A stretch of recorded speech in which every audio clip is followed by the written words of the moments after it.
اللهم صل على محمد وآل محمد وعجل فرجهم أجمعين.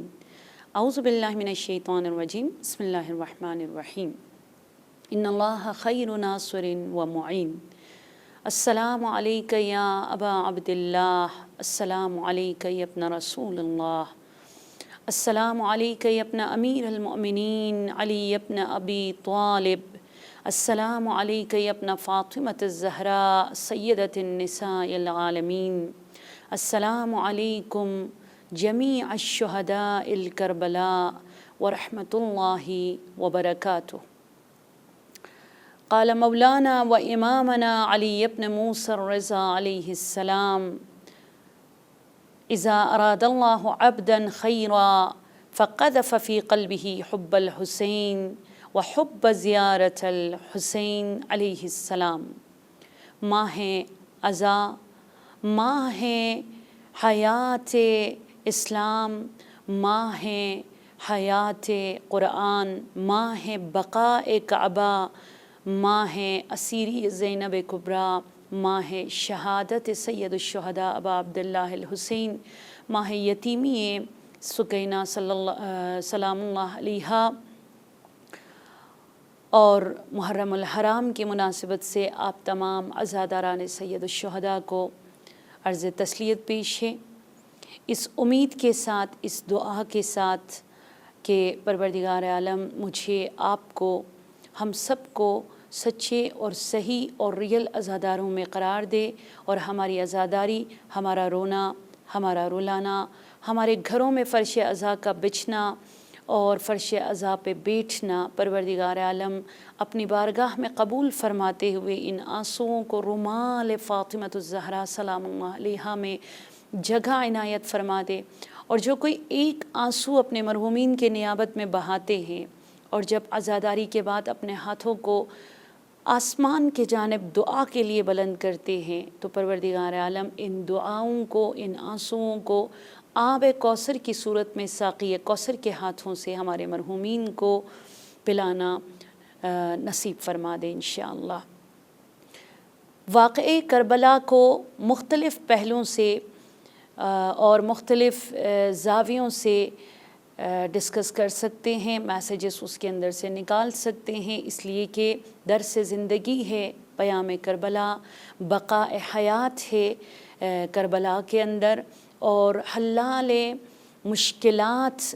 ہے کربلا، اور ایک عظیم یونیورسٹی ہے کربلا، اور زمین پر جنت کا ٹکڑا ہے کربلا. لیکن ہم اس پروگرام میں واقعہ کربلا میں امام حسین علیہ السلام کے اصحاب جو سلوگنز انہوں نے بیان کیے، جو رجز انہوں نے پڑھ لیے میدان میں جانے کے بعد، مقتل میں اپنے انٹروڈیوس کرتے ہوئے، اپنا تعارف کرتے ہوئے، یا زین فرس سے زمین پر جب گرے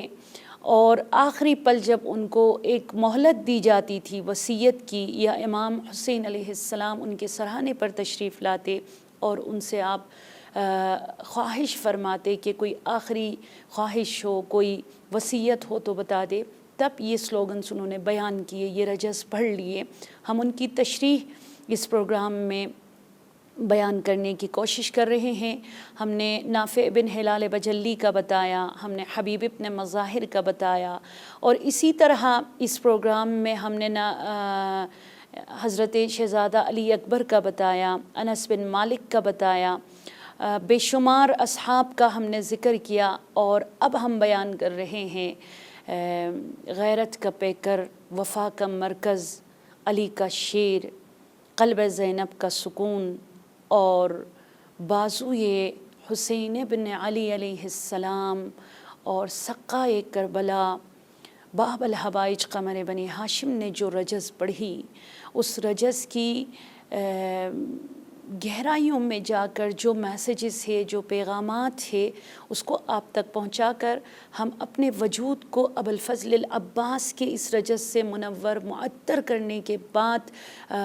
اپنے آپ کو زندہ، اور اس کے بعد اپنے پرابلمز کو دامن ابوالفضل العباس کو تھام کر سولو کرنے کی ہم کوشش، اور ہماری عاقبت انشاءاللہ باب الحوائج کے ضمانت میں بخیر ہوگی۔ بہت زیادہ اشعار اور رجز آپ نے پڑھے، مگر جو بہت زیادہ جس کے اندر میں سمجھتی ہوں میسیجز ہے میرے لیے، آپ کے لیے ایک معرفت کا دریا ہے جس رجز کے اندر۔ یہ وہ رجز ہے جس میں آپ نے بازو کٹنے سے پہلے نہر فرات پر آپ نے یہ رجز پڑھی، واللہ ان قطعتم یمینی انی احامی ابدا عن دینی۔ اسد الغابہ جلد نمبر 3 میں یہ موجود ہے، اسی طرح قاموس الرجال میں بھی ہے، اور اسی طرح بحار الانوار جلد نمبر 45 میں بھی یہ رجز جو ہے آیا ہے، جس میں ابوالفضل العباس ام البنین کا لال علی کا شعر اس لشکر سے مخاطب ہو کر جو ہے آپ فرما رہے ہیں، واللہ ان قطعتم یمینی، پروردگار عالم کی عظمت کی قسم، تم اگر میرے بازو کو قلم کر دو، تم اگر میرے پورے وجود کو ریزہ ریزہ کر دو، انی احامی، بے شک میں علی کا شیر ہوں، میں دفاع کروں گا، میں لڑوں گا، میں فائٹ کروں گا، میں حمایت کروں گا، میں مدافع بنوں گا، ابداً، جب تک میں زندہ ہوں، جب تک میرے جسم میں یہ خون دوڑ رہا ہے، جب تک اللہ مجھے مہلت دے گا، عن دینی، میں اپنی دین کی حامی بنا رہوں گا اور دین کی حمایت کرتا رہوں گا۔ اور میں نے اس میں پچھلے پروگرام میں آپ لوگوں کو بتایا کہ یہی جملہ ہمیں آپ کے والد امام علی علیہ السلام کو جب رسول خدا نے بیان فرمایا کہ علی میں اس دن کو دیکھ رہا ہوں، ماہ خدا میں، اللہ کے مہمانی کے مہینے میں، آپ کو مسجد کے محراب میں ضرب شمشیر سے آپ کے سر کو زخمی اور آپ کے سر ہی کے خون سے آپ کے چہرے کو خضاب کر دیا جائے گا۔ میرے مولا نے یہ نہیں فرمایا کون ہوگا، کیا ہوگا، میرا علاج ہوگا، میں زندہ بچوں گا، نہیں بچوں گا۔ آپ نے ایک سوال کیا، کیا میرا دین بچے گا؟ دیکھیے یہ اسی علی کے فرزند ہیں کہ آج نہر فرات پر کھڑے ہو کر یہ رجز پڑھ رہے ہیں کہ تم مجھے ریزہ ریزہ کر دو، میرے بازو قلم کر دو، میں دین کی حمایت سے دستبردار کبھی بھی نہیں ہوں گا۔ اور انہی کے مولا سید الشہداء امام حسین علیہ السلام نے بھی مدینہ سے نکلتے ہوئے، آپ سب نے سنا ہوگا کہ آپ نے فرمایا کہ ان الناس عبید الدنیا والدین لائق علی السنتہم، لوگ دنیا کے غلام بن چکے ہیں اور دین کا چرچا ان کے زبان کے حد تک محدود رہ چکا ہے۔ اسیر بسیرت جدی و ابی علی ابن ابی طالب ارید ان آمر بالمعروف و انہا عن المنکر، میں اپنے نانا نبی کی سیرت کو، اپنے بابا علی کی سیرت کو بچانے کے لیے کربلا جا رہا ہوں۔ ارید ان آمر بالمعروف و انہا عن المنکر، اور امر بالمعروف اور نہی عن المنکر کے لیے میں مدینہ کو ویران کر کے کربلا آباد کرنے چلا ہوں۔ سو حضرت ابوالفضل العباس قمر بنی ہاشم کہ اس رجز پر میں اگر آج عمل کروں اور آپ اگر اس کے لیے رول پلے کر دیں تو مجھے اور آپ کو کون سے ایسے سٹیپس اٹھانے ہوں گے، کون سا ایسا قدم اٹھانا ہوگا جس کے بعد ہم واقعی پراؤڈلی امام زمانہ عجل اللہ تعالی فرجہ الشریف کے لیے حامی بنے اور آپ کے ظہور کے لیے زمین ساز ثابت ہو، آپ کی اولاد، آپ کے پورے فیملی ممبرز اور آپ کا گھر، حضرت عباس کے اس رجز پر عمل کر کے جس طرح وہ حسینی قلعہ تھا، آج آپ اپنے گھر کو مہدوی قلعہ بنا دے، ایسے سرکل کی جب امام زمانہ چاہیں آپ کے گھر پہ تشریف لائیں اور آل ٹائم، یعنی آپ لائف ٹائم جو ہے امام زمانہ کے آمد کے لیے تیار ہو، مہلت مانگنے کی ضرورت نہ پڑے۔ 3 چیزوں کو سمجھنا ہمارے لیے ضروری ہوگا۔ نمبر 1 یہ کہ دین کیا ہے اور دین کی کوالٹیز کیا ہے، دین کی خصوصیات کیا ہے، کہ میں ان کوالٹیز کے بنیاد پر اپنے دین کو چوز کر لوں، انتخاب کر لوں۔ بہت سارے ہیں دنیا میں، آپ فیس بک پہ آپ دیکھ لیجئے، آپ یوٹیوب پہ دیکھ لیجئے، لا الہ الا اللہ تو داعش بھی پڑھتے ہیں، جھنڈے پر لا الہ الا اللہ انہوں نے بھی لکھا ہے، اور مسلمان کی گردن پر چھری چلاتے ہوئے تکبیر وہ بھی دیتے ہیں۔ سو جسٹ تکبیر اور شہادتین کا پڑھنا مسلمان ہونے کے لیے کافی نہیں ہے۔ سو ہمیں سب سے پہلے دیکھنا یہ ہوگا عباس کی سیرت پر چلتے ہوئے، غیرت عباسی کو اپنے پرسنالٹی کا حصہ بناتے ہوئے یہ دیکھنا ہوگا کہ دین عباس کی نظر میں کیا چیز ہے، دین کی کوالٹی عباس نے کس چیز کو انٹروڈیوس کیا ہے، کس چیز کو بیان کیا ہے، یہ ایک۔ اور دوسری یہ کہ کون سے ایسے تھریٹس ہے، خطرات ہے جو دین کو لاگو ہے، اور تھرڈ یہ کہ کس طرح آج میں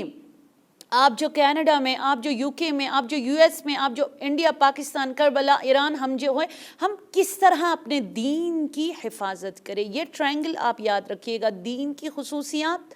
اور یہ کہ دین کو جو تھریٹس ہے وہ کیا ہیں، اور تھرڈ یہ کہ دین کی حمایت ہم کیسے کریں، اور دین کو کیسے سیف رکھیں، اور دین کو کیسے آپ بچائیں۔ سب سے پہلے قرآن کو آپ کھول لیجئے گا، وَلَا رَطْبٍ وَلَا يَابِسٍ إِلَّا فِي كِتَابٍ مُبِينٍ۔ قرآن صامت اور قرآن ناطق، یہ ایک پرندہ ہے جس کو دو پروں کی ضرورت ہے۔ دیکھیے نا، ایک پر کے ساتھ پرندہ اڑان نہیں لے سکتے۔ اسی طرح مسلمان قرب الہی کمال تک پہنچنے کے لیے نبوت اور امامت کے جب تک دونوں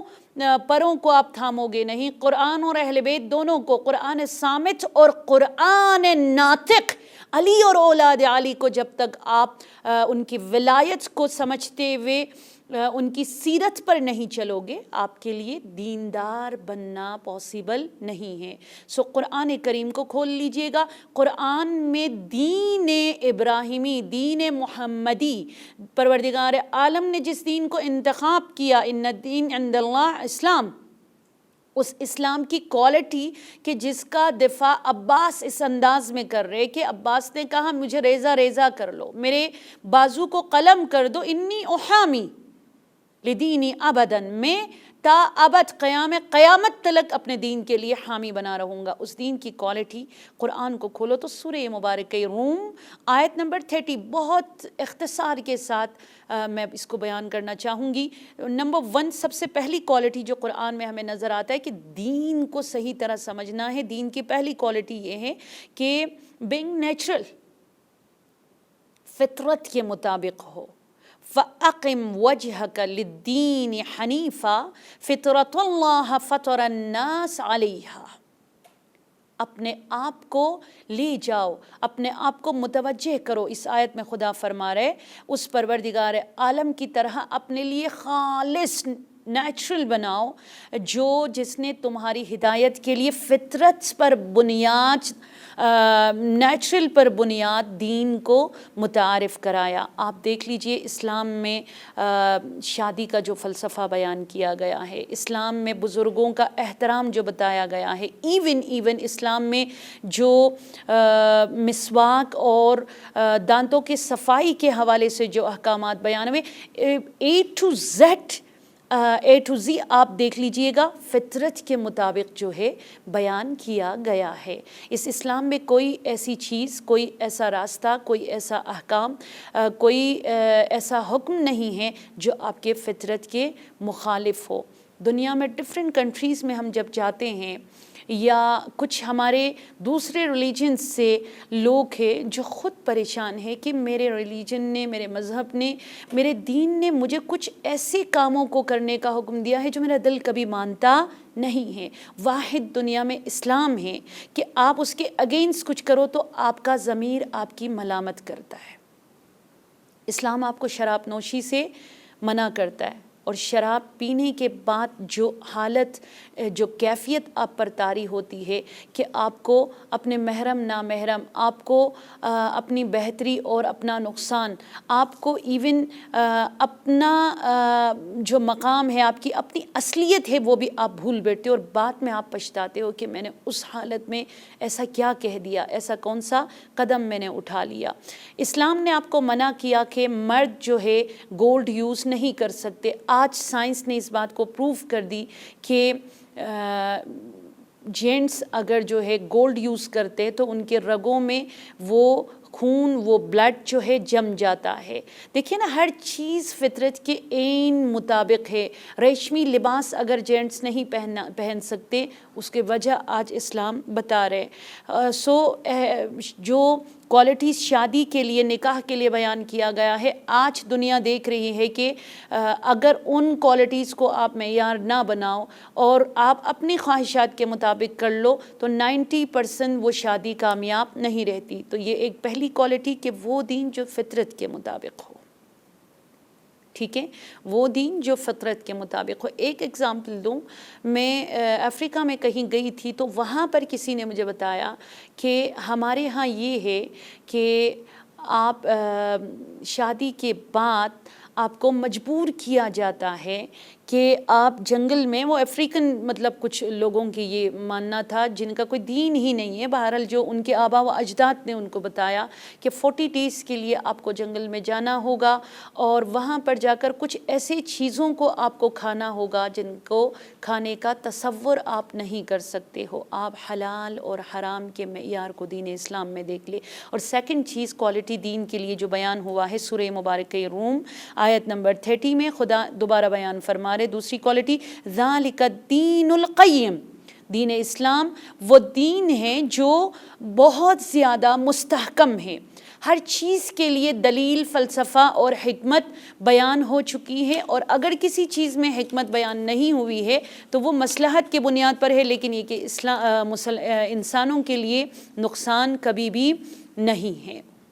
یہ ائمہ طاہرین ہر مسئلے کے فلسفہ اور حکمت کو بیان کر لیتے۔ اور تیسری کوالٹی یہ ہے دین مکمل ہو، کمپلیٹ ہو، کسی چیز کی کمی اس کے اندر نہ ہو۔ سورہ مبارکہ مائدہ آیت نمبر 3 جو یوم غدیر نازل ہوئی، الیوم اکملت لکم دینکم واتممت علیکم نعمتی ورضیت لکم الاسلام دینا، کسی چیز کی کمی نہیں ہو۔ اسی لیے وجہ یہ ہے کہ آج ایون آپ سمندر میں بھی جائے اس کے احکامات کو مجتہدین دین سے لیتے ہیں اور آپ کو بیان کرتے ہیں۔ آپ آسمان پر بھی جاؤ، آپ باہر کہیں ٹریول کر لو، آج بھی دین اسلام کے اصولوں کے مطابق الحمدللہ ہمارے مجتہدین تمام تر ضروریات کے مطابق آپ کو راستہ دکھا دیتے اور آپ کے تمام تر سوالات کا جواب دیتے ہیں۔ ڈاکٹرز کے حوالے سے دیکھ لے، علاج اور معالجے کے حوالے سے دیکھ لے، جو آج سائنس نے یہ چیزیں کشف کر لی ہے، اور آج بھی ہمارے مجتہدین دین کے اصولوں کے مطابق، کیونکہ ہمارا دین کامل ہے، آپ کے ہر سوال کا، کوشچنز کا جواب دے دیتے ہیں۔ اور چوتھی کوالٹی وہ یہ ہے لا اکراہ فی الدین، دین میں جبر نہیں ہونی چاہیے۔ بہت سارے ریلیجنز ایسے ہیں جن کے ساتھ آپ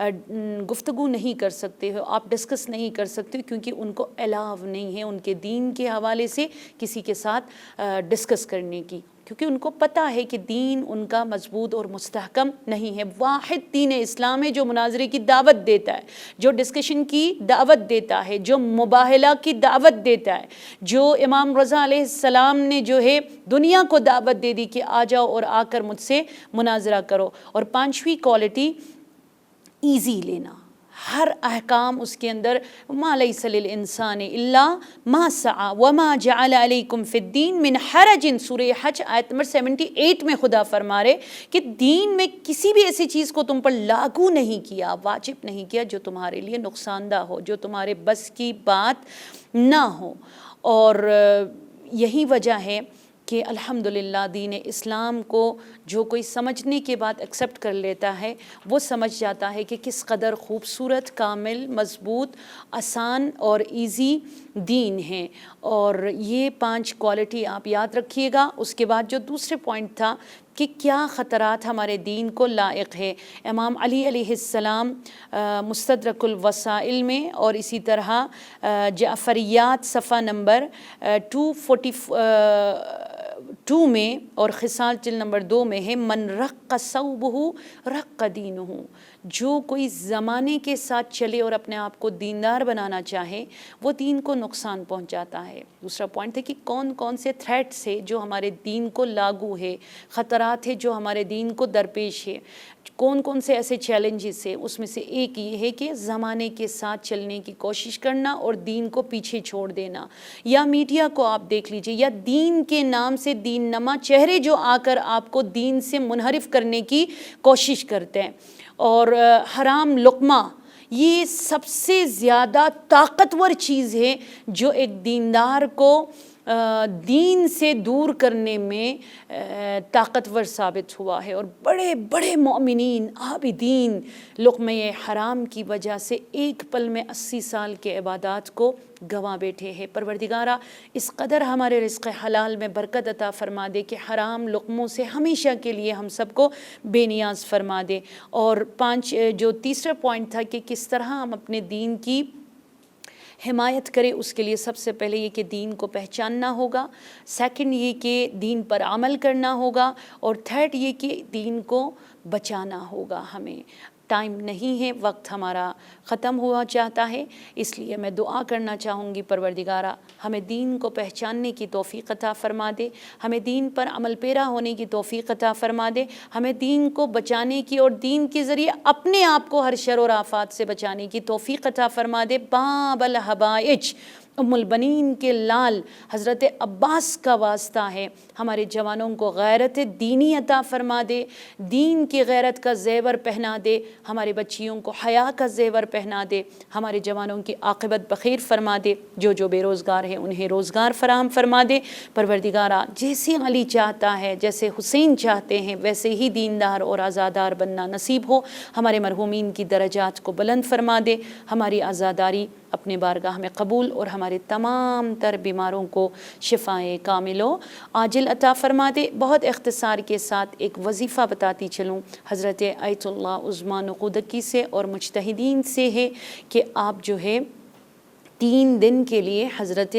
عباس علیہ السلام کی نیت سے آپ نماز پڑھ سکتے ہو۔ اس طرح کے الحم پڑھ لیجئے گا، قل هو اللہ پڑھ لیجئے گا، اس کے بعد 100 ٹائمز یا حیو یا قیوم، یہ 2 دن آپ پڑھ لیں، اور تیسرے دن کو آپ گروی رکھیے گا۔ جس دن آپ کی دعا پوری ہو جائے اس دن آپ یہ پڑھ کر زیارت ابوالفضل العباس پڑھ کر کچھ نذرانہ حضرت عباس کی خدمت میں آپ دے دیجیے گا۔ پروردگار عالم آپ کے تمام تر مرادوں کو پوری فرما دے گا۔ والسلام علیکم ورحمۃ اللہ وبرکاتہ۔